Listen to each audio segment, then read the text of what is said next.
Hello students, welcome to my YouTube channel जो particularly devoted है to the study of physics and mathematics जहाँ पर हम physics और mathematics के different chapters को study करते हैं, different topics को study करते हैं और इसके अलावा जो इनमें problems आती है या जो इनमें questions या problems होती है वो हम solve करते हैं।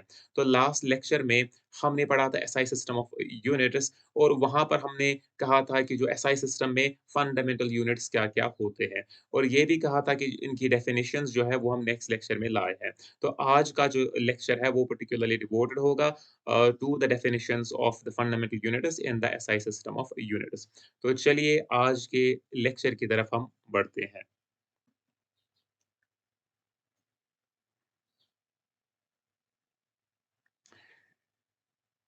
तो आज का जो लेक्चर हमें पढ़ना है, जैसा कि आपको पता ही होगा कि हम पढ़ रहे हैं यहाँ पर फिजिकल वर्ल्ड और मेजरमेंट, जिसमें हमने सिस्टम ऑफ यूनिट्स पढ़ा है और एसआई सिस्टम ऑफ यूनिट्स जैसा कि मैंने अभी बताया कि हमने ये लास्ट लेक्चर में स्टार्ट किया था। तो लास्ट लेक्चर में हमने ये भी कहा था कि SI system of units based on होता है 7 फंडामेंटल यूनिट्स और 2 सप्लीमेंट्री यूनिट्स पर ये बेस्ड ऑन होता है और वो फंडामेंटल यूनिट्स क्या-क्या होते हैं, वो मैंने डिफाइन कर दिया है कि वो क्या-क्या होते हैं और जो 2 सप्लीमेंट्री यूनिट्स है, वो क्या हो है। तो आज हम इन्हीं की फंडामेंटल यूनिट्स की डेफिनिशन ले आए हैं, एसआई सिस्टम ऑफ यूनिट्स में। लेकिन पहले हम देखेंगे जो ये फंडामेंटल यूनिट्स है या सप्लीमेंट्री यूनिट्स है एसआई सिस्टम ऑफ यूनिट्स में, इनको डिफाइन कौन करता है? कौन-सी ऑर्गनाइज़ेशन है जो इनको डिफाइन करती है? और ये इसी टेक्स्ट में लिखा हुआ है। तो चलिए पहले हम इस टेक्स्ट को पढ़ेंगे, फिर उ उससे हमें पता चलेगा कि ये कौन-सी ऑर्गनाइज़ेशन है जो फंडामेंटल यूनिट्स को डिफाइन करती है। तो चलिए, तो यहाँ पर जो टॉपिक है डेफिनिशन ऑफ 7 फंडामेंटल यूनिट, जहाँ पर जो टॉपिक है डेफिनिशन ऑफ 7 फंडामेंटल यूनिट्स और 2 सप्लीमेंट्री यूनिट्स। तो the 7 fundamental units and the 2 supplementary units। तो जो 7 फंडामेंटल यूनिट्स और 2 सप्लीमेंट्री यूनिट्स है जिस पर SI system of unit is based on है, जिस पर SI system of unit is based on है, तो इन 7 फंडामेंटल यूनिट्स और 2 सप्लीमेंट्री यूनिट्स को कौन-सी ऑर्गनाइज़ेशन डिफाइन करती है? वो है जनरल कॉन्फ्रेंस यहाँ पर है, कॉन्फ्रेंस। तो इसको हम पहले ऊपर ले आएँगे। सो दैट आपको ये पूरा बोर्ड विजिबल हो। General conference of weights and measures. तो कौन-सी ऑर्गनाइज़ेशन है जो ये डेफिनिशंस प्रोवाइड करती है for fundamental units and supplementary units? General conference of weights and measures वो ऑर्गनाइज़ेशन होती है जो ये डेफिनिशंस प्रोवाइड करती है। तो अब हम इन्हीं डेफिनिशंस को स्टडी करेंगे। इन डेफिनिशंस को सिंपली याद रखना है। सिंपली ये डेफिनिशंस जो है इनको आपको याद रखना है कि ये डेफिनिशंस क्या है। ताकि at any time, at any place आप भी इस लायक हो कि आप इन फंडामेंटल यूनिट्स को रिप्रोड्यूस कर पाएँ। तो चलिए पहले हम जो फंडामेंटल यूनिट्स है उनकी डेफिनिशन को देखेंगे। तो पहले हम फंडामेंटल यूनिट्स की डेफिनिशन को देखेंगे। तो जो पहला फंडामेंटल यूनिट है, वो फंडामेंटल यूनिट है मीटर, जो फंडामेंटल क्वांटिटी ऑफ लेंथ का यूनिट है in SI system of units में। In SI system of units में। तो चलिए हम टेक्स्ट को रीड थ्रू करते हैं। The standard metre is defined as the length which exactly equals to 1,650,763.73 wavelengths in vacuum of a radiation from the krypton isotope of mass 86। तो ये text क्या कह रहा है कि जो स्टैंडर्ड मीटर है, जो स्टैंडर्ड मीटर है, क्या? जो स्टैंडर्ड मीटर है, जो स्टैंडर्ड मीटर है मीन्स जो 1 मीटर है, उसको डिफाइन किया जाता है किस तरीके से कि ये स्टैंडर्ड मीटर वो लेंथ होती है, कौन-सी लेंथ होती है? जो एग्ज़ैक्टली बराबर होती है, एग्ज़ैक्टली बराबर होती है इतने वेवलेंथ्स की को। मतलब ये कोई लेंथ है नेचर में, मतलब ये जब हम इतने वेव्स को जोड़ते हैं, इतने वेव्स को जोड़ते हैं, तो तब कोई कुछ लेंथ हमें मिलती है, उससे कुछ लेंथ हमें मिलती है। जो उसकी लेंथ है उसी को 1 मीटर कहा गया है। लेकिन ये वेवलेंथ हमेशा रेडिएशन की होती है, रेडिएशन। ये किस रेडिएशन की होती है? ये उस रेडिएशन की होती है जो krypton isotope of mass 86 emit करता है। क्लियर? तो स्टैंडर्ड मीटर को डिफाइन कैसे किया गया है कि स्टैंडर्ड मीटर एक लेंथ है जो एग्जैक्टली बराबर है 1,650,763.73 वेवलेंथ्स जो वैक्यूम में है उस रेडिएशन की जो krypton isotope of mass 86 emit करता है। क्रिप्टन ऑफ मास 86 ये आपको याद रखनी है। वेवलेंथ क्या होती है? वेवलेंथ होती है एक वेव की लेंथ। वेव क्या होती है? इसको हम कहते हैं वेव। एक वेव इसकी जो लेंथ होती है उसको कहते हैं वेवलेंथ। रेडिएशन की कितनी वेवलेंथ्स को लेना है? 1 मिलियन वेवलेंथ्स। जब हम 1 मिलियन वेवलेंथ्स कंसेक्युटिवली मतलब ऐड करते जाएँगे, जो उनकी सबों की लेंथ होगी उसी को डिफाइन किया गया है एज़ 1 मीटर। इस तरीके से रफली ये एक वेवलेंथ है, ये दूसरी वेवलेंथ आएगी, ये तीसरी वेवलेंथ आएगी, इस तरीके से। और जो इसी तरीके से हमें कितनी वेवलेंथ्स लेनी है 1,650,763.73 वेवलेंथ्स हमें लेनी है। उन्हीं की जो लेंथ्स होगी उसी को डिफाइन किया गया है एज़ 1 मीटर। क्लियर? उसी को डिफाइन किया गया है एज़ 1 मीटर। इसके बाद लेकिन आपको याद रखना है, ये वेवलेंथ किस रेडिएशन की है? ये wavelength krypton isotope of mass 86 की है या क्रिप्टन 86 कहते हैं। इसी की ये मतलब इसी जो ये रेडिएशन इमिट करता है, उसी की ये वेवलेंथ है। और लेकिन एक और डेफिनिशन भी दी जाती है किसकी? मीटर की। एक और डेफिनिशन भी है मीटर की। वो क्या है? 1 metre 1 metre 1 meter is defined as क्या? As the length of the path। तो ये दरअसल उस रास्ते की लेंथ होती है। किस रास्ते की लेंथ होती है? जो ट्रैवल करती है लाइट, जो ट्रैवल करती है लाइट किसमें? वैक्यूम में। कितने टाइम पीरियड में? इतने टाइम पीरियड में।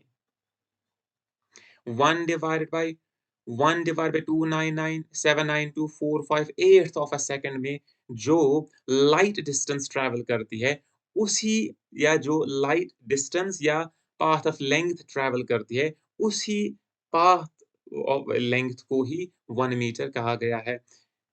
कहने का मतलब ये है कि लाइट कुछ डिस्टेंस कवर करती है।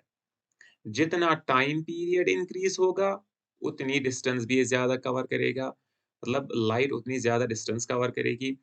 तो हमें टाइम पीरियड हमने 299 कामा 792 कामा 458 लिया है। ऑफ अ सेकंड 1 सेकंड का मतलब इतना पोर्शन, इतने टाइम पीरियड में लाइट कितनी मतलब लेंथ ट्रैवल करेगी, उसी को कहा गया है 1 मीटर। 1 metre 1 metre. क्लियर? तो होप ये डेफिनेशन आपको समझ में आई होगी कि 1 मीटर क्या होता है। अगर आपको कोई कहेगा कि व्हाट इज़ 1 मीटर? तो आप 1 मीटर इस तरीके से डिफाइन कर सकते हैं। क्लियर? तो अब हम आते हैं जो किलोग्राम है उसकी डेफिनिशन पर आते हैं। जो नेक्स्ट फंडामेंटल यूनिट है in SI system of units में, उसकी डेफिनिशन पर अब आते हैं। तो चलिए, अब क्या करेंगे? अब हम दूसरा पॉइंट लिखेंगे। द किलोग्राम हम लिखेंगे अब द किलोग्राम, किलोग्राम इसको हम डिफाइन करेंगे। द किलोग्राम इसको हम डिफाइन करेंगे। तो चलिए अब हम डेफिनेशन लिखेंगे। 1 kilogram 1 kilogram is defined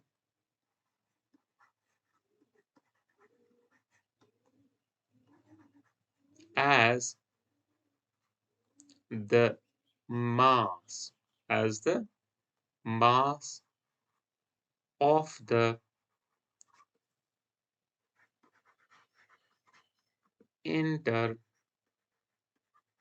national of the international prototype of mass. International prototype of mass नहीं लिखेंगे, यहाँ पर किलोग्राम आएगा। International prototype of kilogram.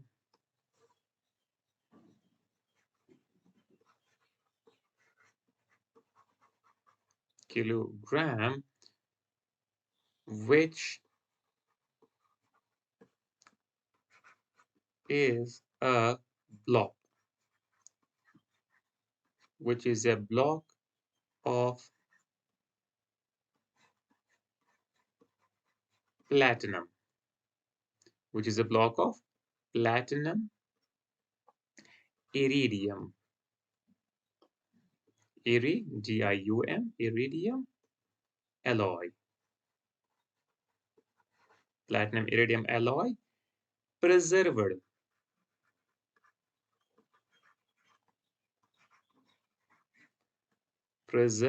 in the international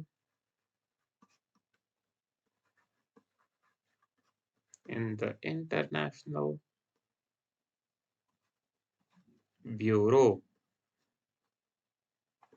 BUREAU, Bureau of Weights, GHT, Weights and Measures, MEASURES, measures at Serves, near Paris, France. तो simply ये definition हमने लिखी है कि 1 किलोग्राम क्या होता है? 1 किलोग्राम क्या होता है? तो अब हम इस टेक्स्ट को रीड थ्रू करेंगे। 1 kilogram is defined as 1 kilogram is defined as, तो 1 किलोग्राम को डिफाइन किया गया है। कैसे डिफाइन किया गया है? ये मास होता है, क्योंकि मैंने पहले भी कहा था कि जो यूनिट है उसका नेचर वैसा ही होना चाहिए जिस फंडामेंटल क्वांटिटी को ये मेज़र कर रहा है। मतलब जिस फंडामेंटल क्वांटिटी के मेज़रमेंट में इस यूनिट का इस्तेमाल हो रहा है, उस फंडामेंटल क्वांटिटी या उस फिज़िकल क्वांटिटी के जैसा ही ये यूनिट होना चाहिए। तो यहाँ पर fundamental of quantity of mass कोई मतलब का यूनिट है, तो ये किलोग्राम खुद एक मतलब मास होना चाहिए। तो 1 kilogram is defined as a mass, तो 1 किलोग्राम क्या है? वो मास है, लेकिन किसका मास है? एक इंटरनेशनल प्रोटोटाइप तैयार किया गया है। मतलब एक नमूना तैयार किया गया है किलोग्राम का। इंटरनेशनली एक प्रोटोटाइप नमूना तैयार किया गया है किसका? किलोग्राम का। Which is a block of platinum iridium alloy. वो क्या है? वो एक ब्लॉक है। मतलब एक ब्लॉक एक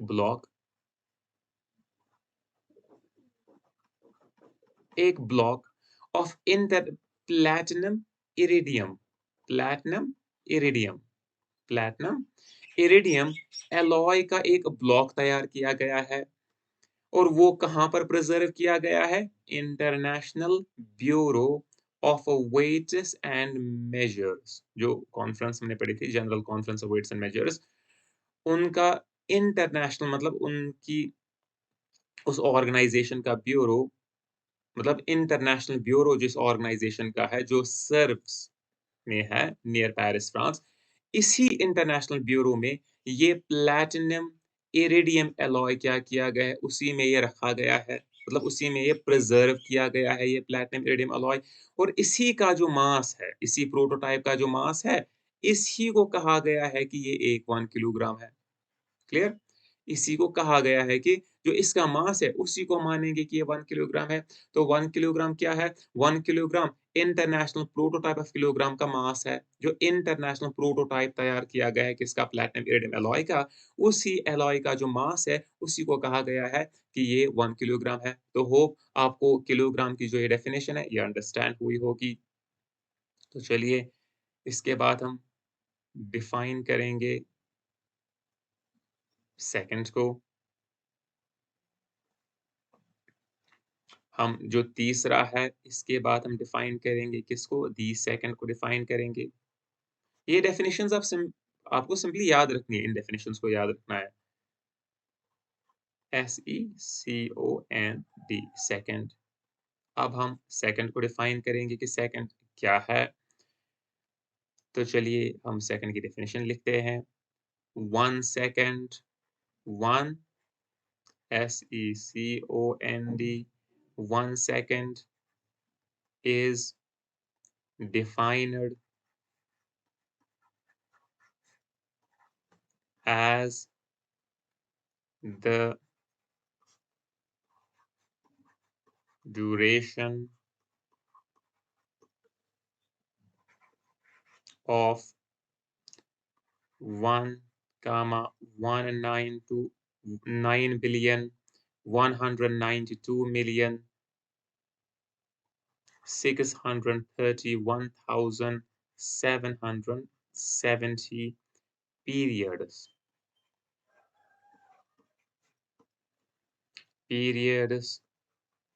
of each नहीं रेडिएशन यहाँ पर है periods of radiation periods of radiation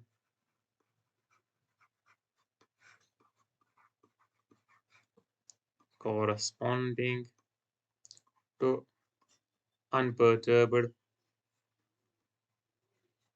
unperturbed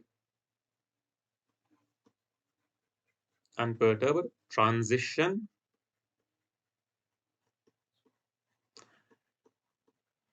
unperturbed transition between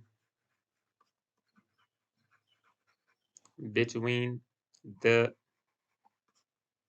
two hyperfine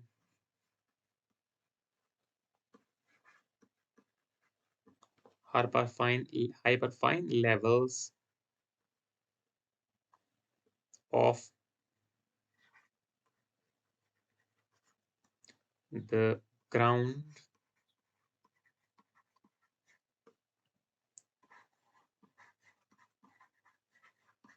state of cesium 133 atom. तो यहाँ पर हमने सेकंड की डेफिनेशन लिखी है, तो अब हम इसको अंडरस्टैंड करेंगे by reading the text. Clear? तो चलिए 1 सेकंड इज डिफाइंड एज तो 1 सेकंड को किस तरीके से डिफाइन किया गया है? एज द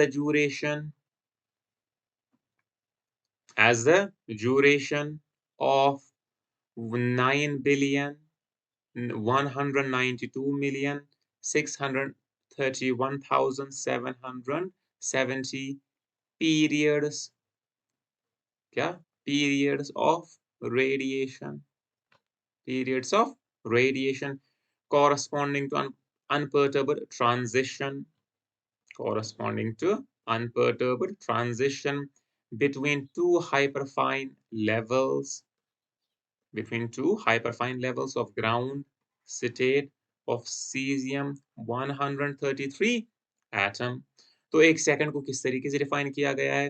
क्योंकि सेकंड किसका यूनिट है? टाइम का यूनिट है, तो सेकंड भी कुछ टाइम ही होना चाहिए। सेकंड भी एक पीरियड ऑफ टाइम होना चाहिए, एक ड्यूरेशन ऑफ टाइम होना चाहिए। वो कितनी ड्यूरेशन है? यहाँ पर कि सेकंड वो उतना वक़्त होता है, उतनी ड्यूरेशन होती है, जितनी duration 9 billion 192 million 631,770 periods of radiation. तो ये पीरियड्स ऑफ इतनी पीरियड्स ऑफ रेडिएशन है, पीरियड ऑफ रेडिएशन होता है वो टाइम, जिस टाइम में वो टाइम अगर हम एक पॉइंट लें, एक रेडिएशन हमेशा मोशन में होती है, याद रखिए। एक रेडिएशन हमेशा मूविंग होती है। एक रेडिएशन हम इसको थोड़ा साइड में बनाएँगे। इसको हम थोड़ा-सा साइड में बनाएँगे। तो अगर हम ये पीरियड ऑफ रेडिएशन क्या होता है? यही मैं एक्सप्लेन कर रहा हूँ कि 1 पीरियड ऑफ रेडिएशन क्या है? 1 पीरियड ऑफ रेडिएशन क्या है? तो मैंने ऑलरेडी बता रखा है कि इसको जो एक वेव की लेंथ होती है उसको क्या कहते हैं? उसको कहते हैं हम वेवलेंथ। इसको डिनोट किया जाता है लैम्ब्डा से। अगर और ये वेव मूव कर रही है, इस वेव को इस एक वेव को कितना टाइम लगेगा इस पॉइंट में से पूरी तरीके से गुज़रने को?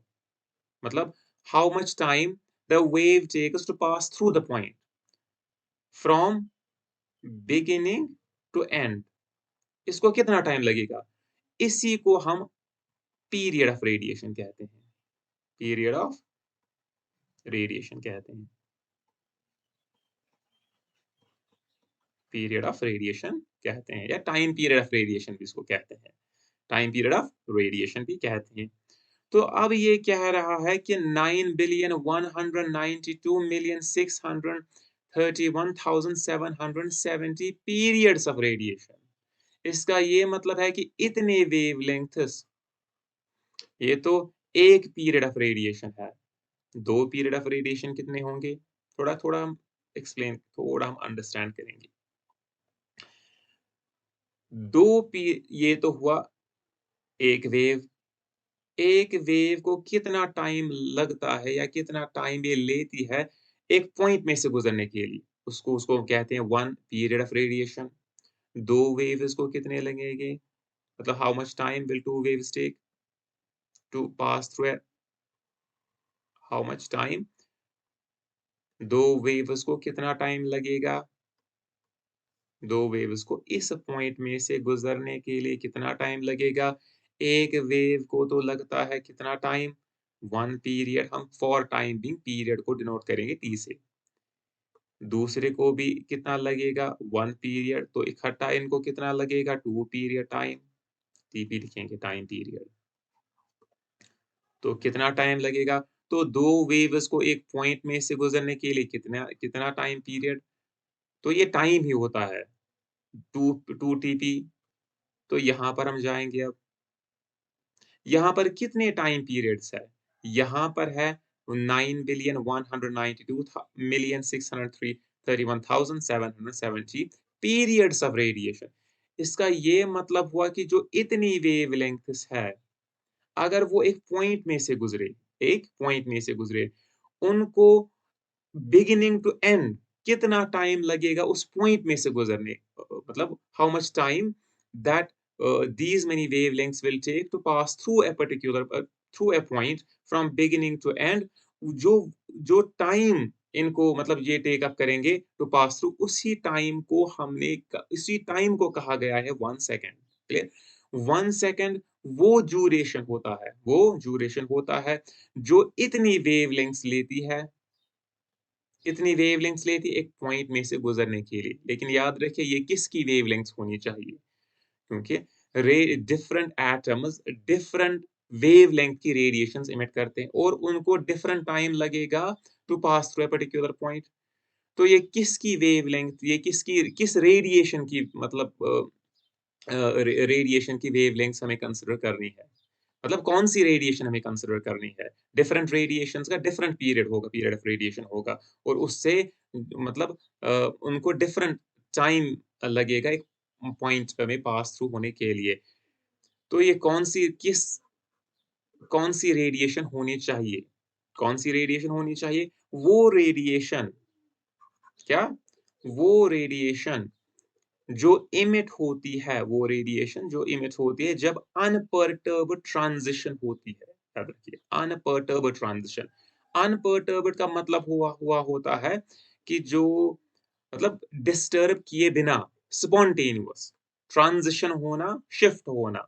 ट्रांज़िशन का मतलब होता है शिफ्ट होना, ट्रांज़िट।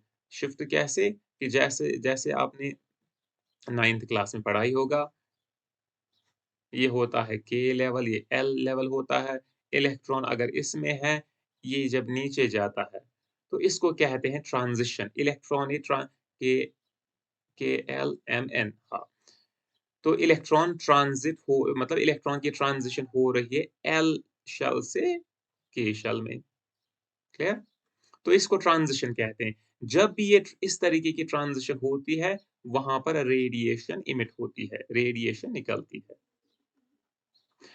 तो जब अनपर्टर्ब्ड ट्रांजिशन होती है दो हाइपरफाइन लेवल्स के दरमियान, जो ये हाइपरफाइन लेवल्स है, ये आप हायर क्लास में जानेंगे कि हाइपरफाइन लेवल्स क्या होती है।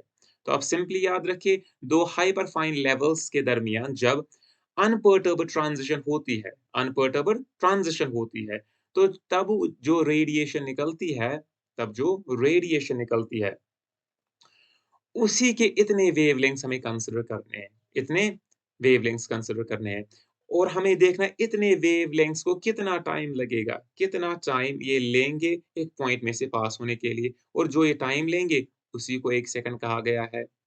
लेकिन ये याद रखिए, ये हाइपरफाइन लेवल्स किसकी लेनी है? ये सीज़ियम 133 एटम की लेनी है, ये भी आप याद रखना है। ये भी आपको याद रखना है कि सीज़ियम 133 की जो हाइपरफाइन लेवल्स के दरमियान जो ट्रांज़िशन होती है, हाइपरफाइन लेवल्स के दरमियान जो ट्रांज़िशन होती है, उससे जो रेडिएशन इमिट होती है, उसी रेडिएशन के इतने टाइम पीरियड्स हमें लेने हैं। कितने?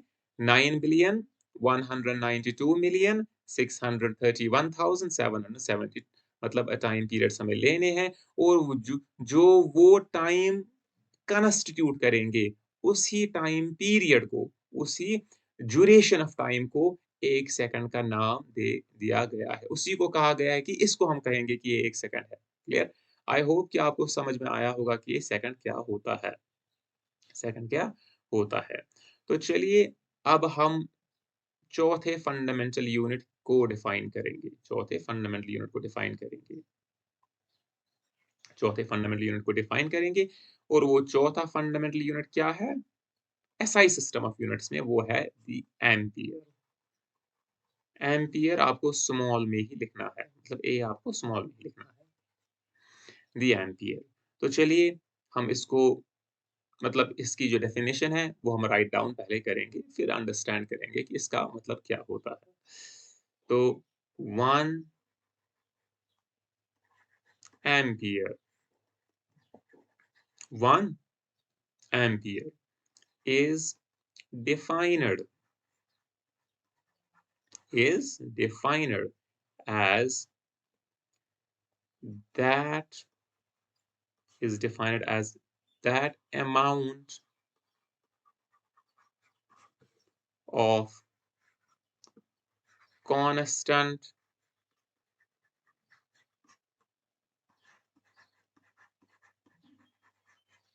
current constant current comma when when maintained when maintained in each of the two parallel conductors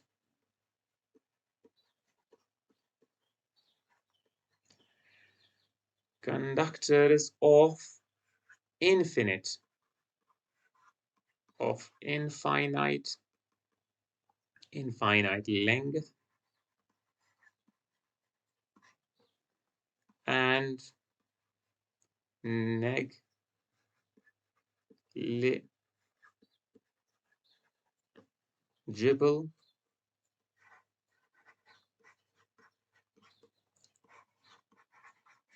cross section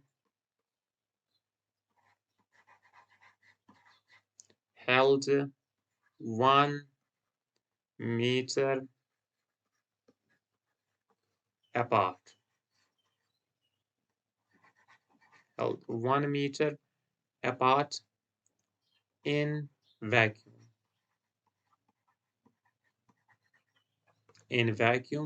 shall produce shall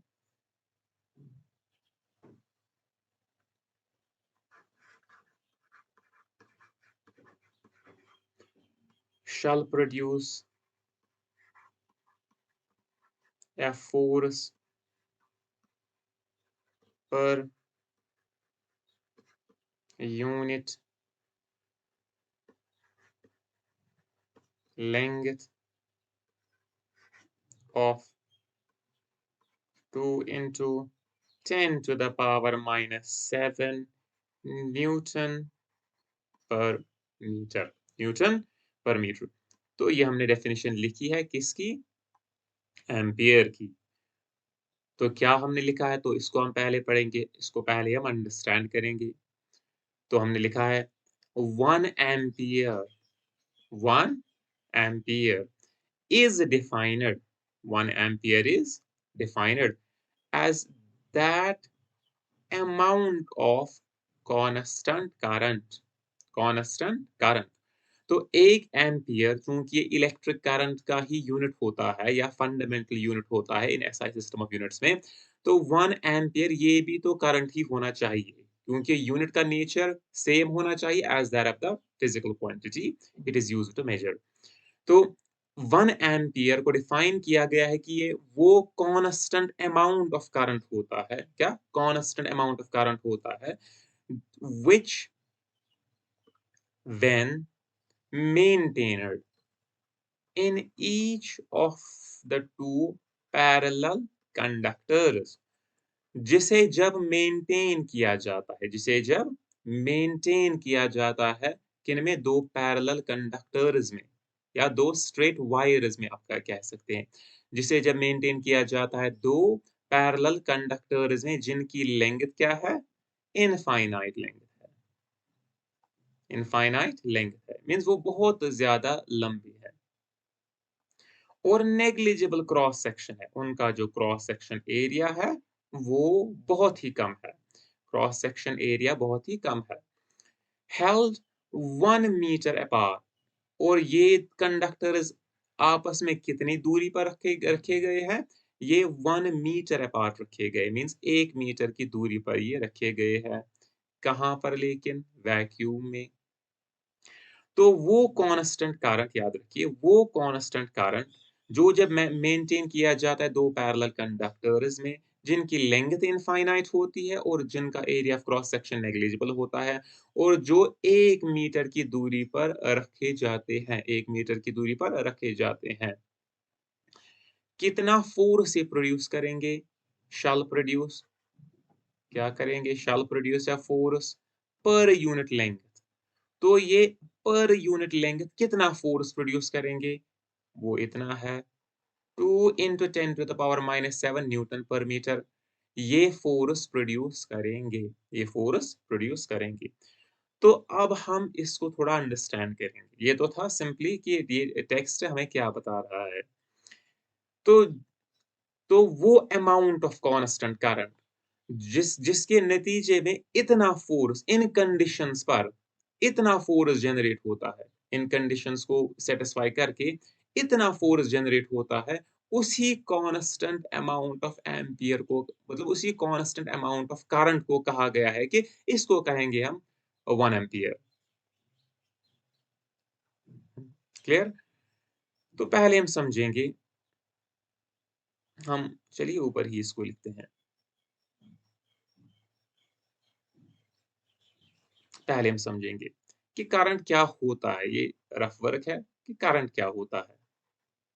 जब मैं करंट कह रहा हूँ तो इसका मतलब इलेक्ट्रिक करंट क्या होता है। इलेक्ट्रिक करंट सिंपली होता है flow of charges, flow of charges होता है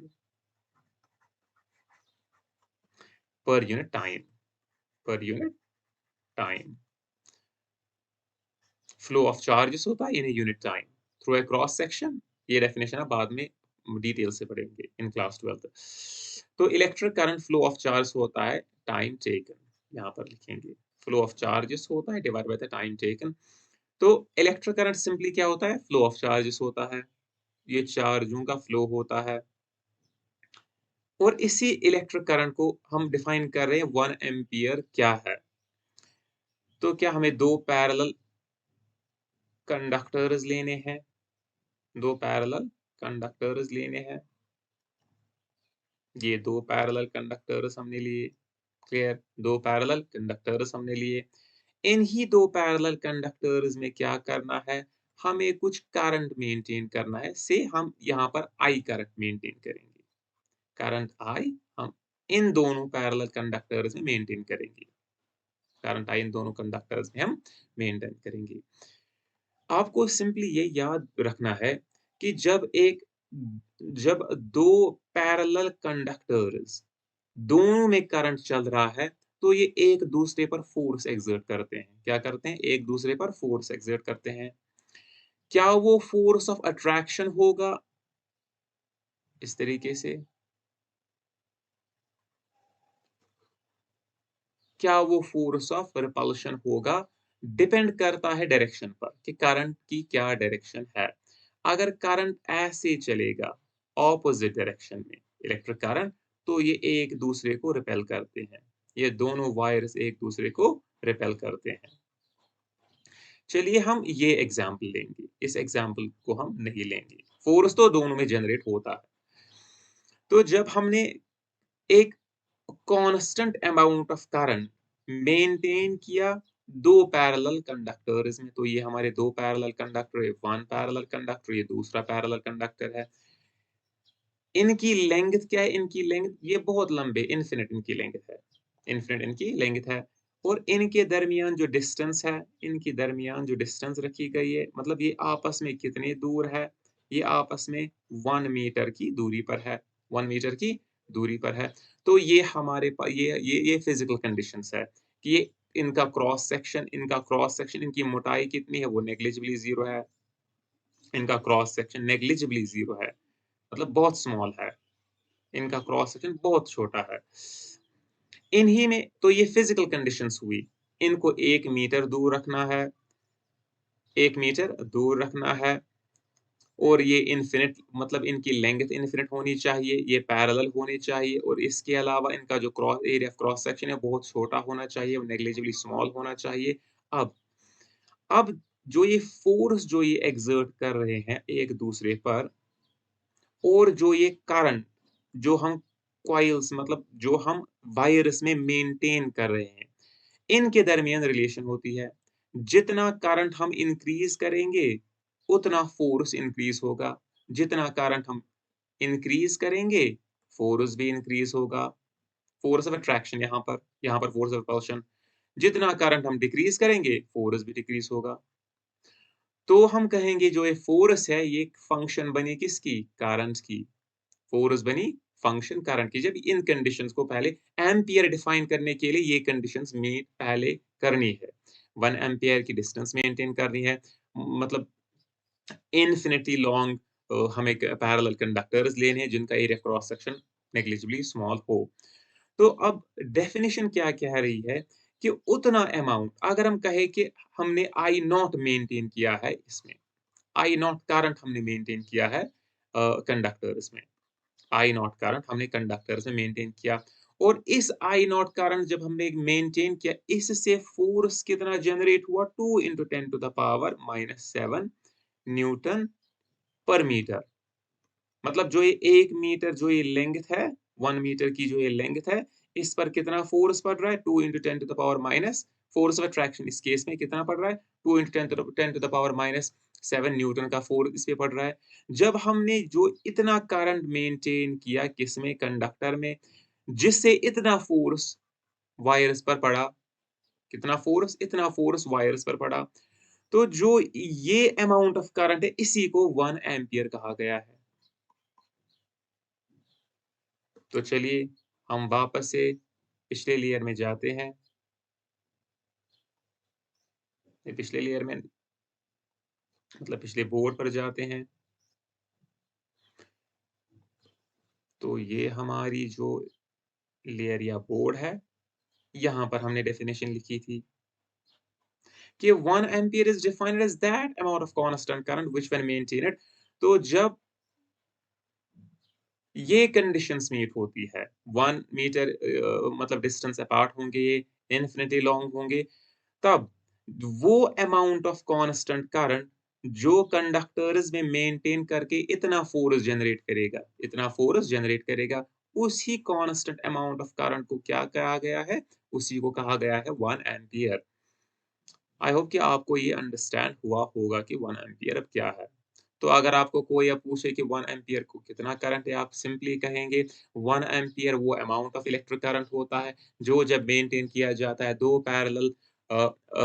पैरेलल कंडक्टर्स में ऑफ इन्फिनिटी लॉन्ग जिनकी लेंथ होती है और जिनका जो क्रॉस सेक्शन होता है वो नेग्लिजिबली स्मॉल होता है और जिनको कितनी दूरी पर रखा जाता है 1 मीटर की दूरी पर रखा जाता है।